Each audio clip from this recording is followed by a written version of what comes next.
Hi, this is New York State Conservative Party Chairman Jerry Kassar. Welcome you to our podcast, Patriots Podium. Our show brings newsmakers, political pundits, and conservative thinkers to you as an informal conversation on their work and the issues of the day. Today, we are joined by a very special guest, Joseph Hernandez, the Republican and Conservative Party candidate for New York State Comptroller. First, for those who may not be aware, the New York State Comptroller is the state's chief financial officer responsible for protecting taxpayer money, auditing government spending, and managing public pensions, and returning unclaimed funds, which I know is important to a lot of people. Within these broad categories are numerous subcategories that can run from economic development to criminal referrals. The New York State budget, which the Comptroller is required to certify as balanced, is $277 billion. The New York State employees' pension system manages over $200 billion. Joe Hernandez is a successful biotech entrepreneur who has launched a number of companies that he took public. A philanthropist, technology creator, innovator, and investor. He currently serves as the founder and senior managing partner of Blue Water Venture Partners. Joe, welcome to the show. Thank you for having me, Jerry. A pleasure to be with you here this morning. Well, it's a pleasure to have you running on the Conservative Party line and Republican Party lines. I think any conversation concerning this particular office illuminates a piece of New York State government that I think is often lost on the general public. So I provided earlier a thumbnail sketch of you and the office. Could you tell our audience more about yourself and your reasons for running? Yeah. Well, listen, I'm honored to be here with you this morning, and I'm honored to running for this office. I don't take those honors and those responsibilities lightly. My life story doesn't begin in America. I came here at the age of 7, and I like to remind people I came here legally. I stood in line for the honor to be called an American. I came here at the age of 7. My dad had been a political prisoner in Cuba. He was expelled from Cuba in the 1980s, and so we boarded a boat in the Mariel Harbor and came to America in the 1980s. We came here with nothing. My father washed dishes. My mom cleaned houses to put food on our table. But they taught us to love America. They taught us to be thankful for the opportunity to get educated, to give back when possible, and to work hard because life had dealt us some cards that we needed to deal with. But we were lucky. We found ourselves in this great society in America, which allows you to achieve anything you want. And so I was lucky. I was able to get educated. I went to the University of Florida. I trained as a scientist. I went to Yale. I went to Oxford and really began my career in the technology healthcare arena. I went to Silicon Valley and was involved with a number of very important companies there.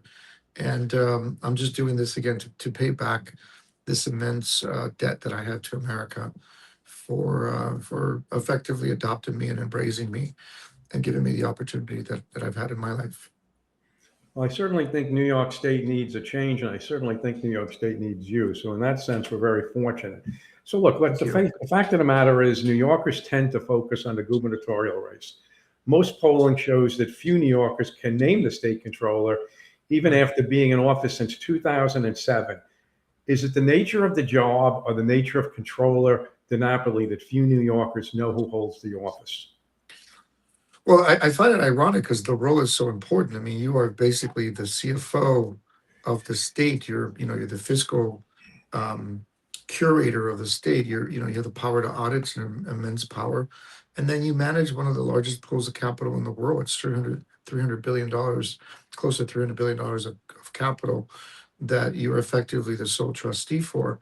So it's a very, very powerful role. I think the product has been, or the reason the role is not as well known, is that the current comptroller has been kind of quiet for the last 19 years.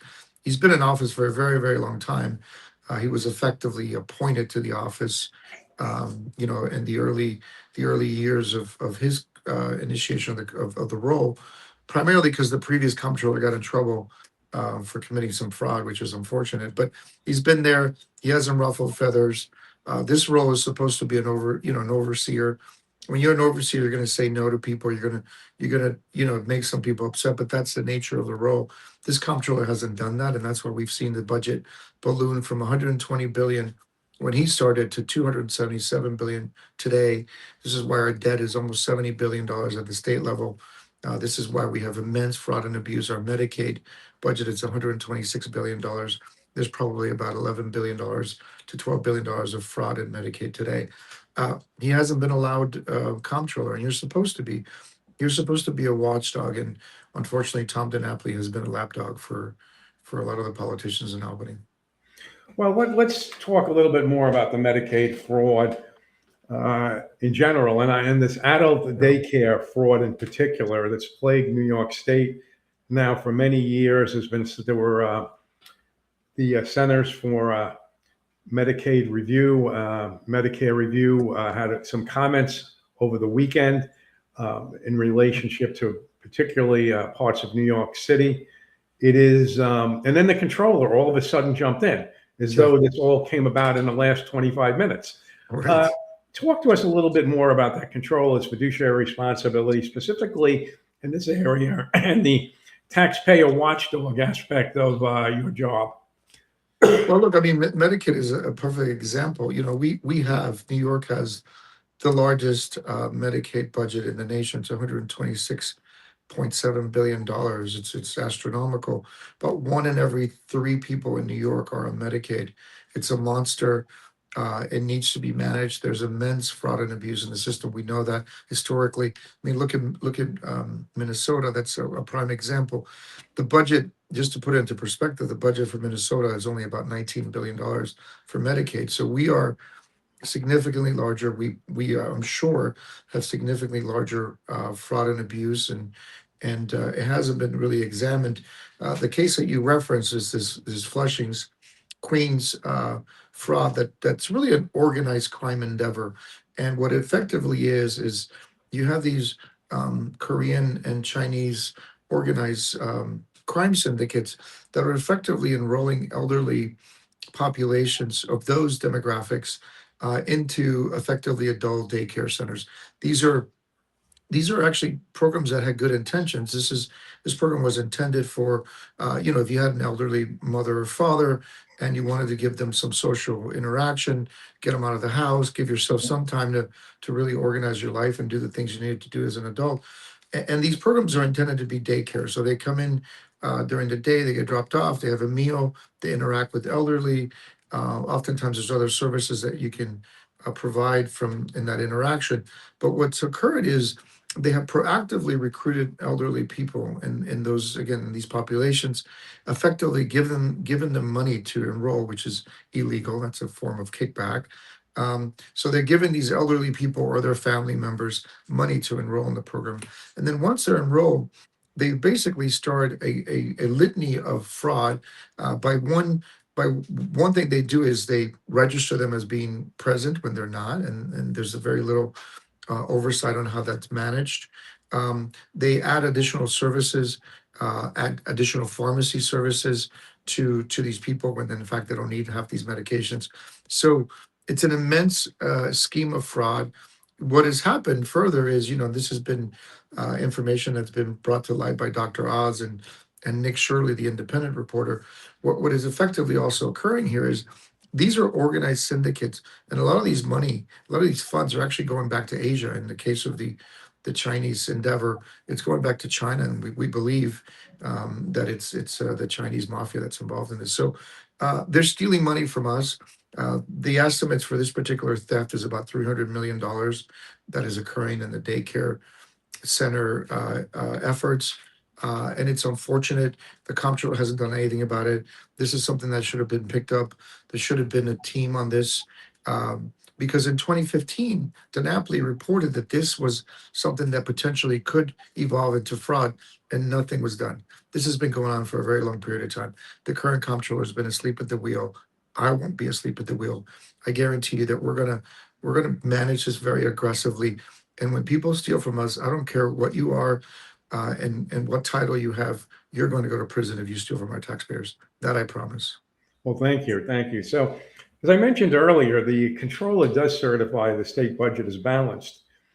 Well, if the state budget is heavily balanced through the issuance of debt and that the gaps are kicked down the road, the deficits just appear year after year, but are then covered by more debt. Is the budget actually balanced, I or is mean, it a horrible budget that yeah. the state controller is covering up for? I mean, honestly, if you were to present this budget to any private investor, they would throw you out of the room. I mean, this is not a balanced budget. And not only that, but it's fraught with a number of issues that are, in my opinion, concerning that are, if you were a corporation, you'd probably have to file for bankruptcy because the reality is, if you look at our current budget, so it's $277 billion budget. It's grown 7%, by the way. This is 7% growth from the previous year, about an additional $18 billion of expenditures on the budget. Typically, these budgets you adjust to the rate of inflation. The rate of inflation has been about 3.7%. So this is double the rate of inflation. When in fact you have growth, that's the other metric that you use to adjust your budget. How much growth do I have? How many additional revenues do I have? We've had only 1.1% growth in revenues. So we have a 1.1% growth in revenues and a 7% growth in expenditure. That doesn't make sense. You're spending effectively 7 times more than you're gaining, which is an issue. The other issue is that there's deficits that are mapped out here. There's about $32 billion to $34 billion in deficit over the next 3 years. On the third year, we expect to have a deficit of about $15 billion. That, Jared, we have no idea how we're going to make up that difference. We have no idea where we're going to get this money to effectively adjust the budget. And a lot of these costs are fixed. For example, debt. We have $70 billion in debt. Every month, the state of New York pays $631 million in our credit card bill. That's effectively our credit card bill. It's about to grow to $1 billion in 2030. We have no mechanism to adjust that in the budget. We have no real way to identify where we're going to get those additional numbers and dollars. And again, I talked about Medicaid, but we have a $127 billion Medicaid budget, the largest in the nation. 1 in 3 New Yorkers are on Medicaid. This is a monster that needs to be tamed. The current comptroller hasn't done that, and I plan to do that. I mean, my sense here is that even though you're not a law enforcement agency from the perspective of making arrests and prosecuting, that you would in turn need to work very closely with the state attorney general. My sense is that this particular state attorney general is not really open to a lot of what you would need to do. And I do think from a ticket perspective, the GOP conservative candidate for state attorney general, Sarita, a former prosecutor, actually probably has the mentality to be the perfect part of a 3-member team: Blakeman, Hernandez, and Sarita. Your thoughts? Without a doubt. I mean, Sarita and I, and Bruce, we all work very, very well together. We interact almost on a daily basis. This ticket is very coalesced around our mission to fix this state. Part of that requires oversight, and part of that requires prosecution. So we have Sarita and I have had numerous discussions about how we're gonna do this and what we're gonna do to ensure that people don't steal from the hardworking people of the state. Sarita is a real prosecutor. Sarita has put some really mean, bad people in prison. She knows how to do this. We're going to work together. We're internally in the comptroller's office. My plan is to build a fraud strike team, and this is going to be made up of forensic accountants, people who know how to build prosecution files, because financial crimes are very unique in nature, and in terms of how you assemble the prosecution files. And then we're going to use big data. We're going to use artificial intelligence. We're going to use data mining tools to effectively track every dollar the minute it leaves your pocket, and where it lands. And if it lands in the wrong hands, we're going to hold those people accountable. And I'm going to work with the attorney general and federal prosecutors and local prosecutors to make sure that people who are stealing from the hardworking people of the state do not get away with it. They're not going to get away with it. So I've heard you speak about economic development more than I've ever heard any candidate or incumbent state controller talk about. I mean, obviously, I should say it's clear to me that from your investment background, you see hundreds of billions of dollars and you don't see a 5% return being the way to go. You see using the money in that office, at least making it available to benefit the average New Yorker, and in turn, those that have pensions to protect their investment. Can you talk to us a little bit more about that thought process? Well, look, I mean, I think that the first and foremost role of the office is, as it relates to the fund, is they have any individual who's running this fund has a fiduciary duty. And a fiduciary duty is a higher obligation than just a simple obligation. It's a almost like a moral obligation to make sure that they invest that money appropriately, and that there is deference paid to the people who effectively own that money, which is in this case the pensioners. So we're going to do whatever we do, we're going to use that filter, a fiduciary duty mindset, not using political filters, not using these DEI filters or other filters that are currently being applied, in my opinion, in how the funds are invested. But I come from Wall Street. That's what I do. I make investments. I made investments the majority of my career. I know what it takes to do venture. I know what it takes to grow industries. What I intend to do with the fund is set aside $10 billion to effectively do that, make investments in New York. And what do I mean by that? So we're going to set aside $10 billion. We're going to call it the Empire Opportunity Fund, effectively like a venture fund. We're going to build a team to deploy that capital with the fiduciary mindset as the primary driver. We're going to invest in the next generation of technologies, things like artificial intelligence, things like robotics, things like aviation, things like next generation energies, including nuclear. These are the things of the future. We're going to invest in that. We're going to bring companies from around the nation, technologies from around the nations. We're going to house them here in New York. We're going to locate them in areas that make strategic sense.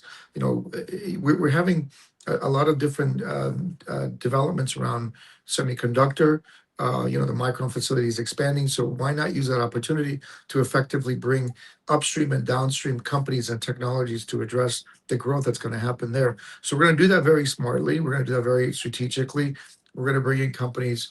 We're going to invest in them and say, look, relocate to New York, bring your talent, bring your technologies, bring your companies, build the next tax base for the state of New York, but also create jobs for our people in these areas. I've traveled all through upstate and Western New York. The people there are some of the best humans I've ever interacted with. And they all say the same thing. They all say, Albany has ignored us. Albany, for the last 30 years, has not paid attention to our families and our livelihood. And that's going to change when our comptroller. We're going to make sure that we invest in these communities, because this is where if you think about the greatest companies in New York, companies like IBM, Corning, Kodak, these are companies that were developed in upstate and western parts of New York. We got to repeat those companies defined the industrial revolution for America, and we're going to recreate that when I'm comptroller. Well, thank you. So really standing squarely between arguably the worst governor in America and the most socialist mayor in the USA is the New York State Comptroller. The plan is to defeat Hochul with Blakeman and elect you, but I dare say we will still have Mondami in New York City. And frankly, I don't think a lot of people downstate realize this. In Western New York, the mayor of Buffalo is pretty much a Mondami clone, extraordinarily liberal socialist. Yeah. What can you do as controller to keep them from further damaging New York State's economy? Really the socialists who are gaining ground in our state. Well, I guarantee you, I'm going to be their worst nightmare, because every dollar that comes through the office, every state dollar that is handed to these municipalities and localities, which is a lot of dollars, by the way, it touches every aspect of city governance or city government. The state comptroller has a right to audit. So when you think about the MTA in New York City, we have the right to audit that. When it comes to other programs, whether they be police or in the case of Albany and Buffalo, who have received dollars to effectively balance their budget, those are state dollars. So just by the fact that there is a one state dollar, even if it's 100 city dollars, but if there's one state dollar, the comptroller has the legal authority to audit those books. And we're going to audit everything from top to bottom. We're going to audit everything. And wherever we find abuse, wherever we find theft, those people are going to be held accountable. And again, I don't care who it is, whether they are what their title is, we're going to hold those people accountable. And the reality is, look, we haven't done this in government. We haven't audited any of the real aspects of government for a very, very long time. This is an exercise that happens in every corporation, every publicly traded company on a quarterly basis gets audited. Why haven't we audited our cities? Why haven't we audited the Department of Education? Why haven't we audited MTA that spends so much money of our budget? it's Medicaid. I mean, it's between Medicaid and the Department of Education. That is the bolus of our budget. Nobody's thought to really look under the hood and say, are we spending this money correctly? Are we respecting the will of the taxpayers here by making sure these dollars are done right? And I'm going to use the full authority of that office to make sure that these cities that are run by these socialist people, by these communists, there's no other terms for some of these individuals, that they get held to they get accountable. That we should hold these people accountable, and I plan to do that when I'm comptroller. There's no question about that. So let me ask you this: how's the campaign going? Well, we're really excited. We have so much momentum. I think there is a real desire to bring a newness to Albany. I think, as I mentioned earlier, the top of the ticket is coalesced. We have a great leader in Bruce Blakeman. He's going to be a great governor. I'm so excited to be campaigning with him, and I look forward to working with him. If Bruce does a third of what he did at NASA, New York State's going to be in really good shape, because what he's done in NASA is really extraordinary. And if he replicates that at the state level, we're going to be great. So you mentioned Sarita earlier, a real prosecutor. I think we're going to have real respect for law enforcement in that office. And certainly we're going to not use it for political purposes. We're going to really chase real criminals out of this state. And I have all faith in Sarita. And again, we're going to bring fiscal oversight. We're going to make sure that our taxpayer dollars are respected when I'm in that office. I feel really great. We are traveling around the state. People are just tired of the current continued abuse by Hochul and her shenanigans, and I think they're ready for change. And by the way, that's not only Republican and conservatives. When you talk to logical New Yorkers, Democrats, and no party affiliation New Yorkers, they want change. They realize that the current trajectory we're in is a very, very bad one. We're not going to recover from this if we have another 4 years of this. And they're just tired of the fraud and abuse and the lying and the complacency that's existed in Albany, and they all want change. So I feel really good about our messaging. What is really critical, and I tell this to all my conservatives and Republicans and Second Amendment supporters, you got to get out and vote, because your vote is going to make the difference. I mean, we can only do so much in New York and in Long Island and in other parts of the state, but we really need the conservatives in the western parts and in northern New York to get up and vote. Vote like your life depends on it. Vote like the future of New York depends on it, because it does. We do not have another 4 years of Kathy Hochul. We will not be a viable state if this occurs. Well, you've given us a little bit of an outline of what you would want people to do, which is pretty darn logical to vote. But I'm assuming that you're also, as most campaigns do, you need funds, and in turn, I'm sure certainly you want to give us some information on how we can get in touch with the campaign. So tell Yeah, us, I I appreciate that. presume funds, voting, things like the minutiae, like lawn signs and the Yeah. retail stuff. You And know, how do we get in touch with the campaign? Well, I appreciate you bringing that up, Jerry. I raise money for a living. I've raised billions of dollars on Wall Street. It's what I do every day. I have a hard time asking voters for money. I don't know. It's my ingrained nature of doing that. I have funded the campaign the maximum I can individually, because we're seeking matching funds. That's the only way we can really compete in the state. And to do that, I'm only allowed to donate so much. So I've done that. And what we need to do is raise money from individuals in the state to basically achieve the matching funds. We're incredibly close, incredibly close. We're really within days, if not weeks, of getting the matching funds that we need to really have a competitive race.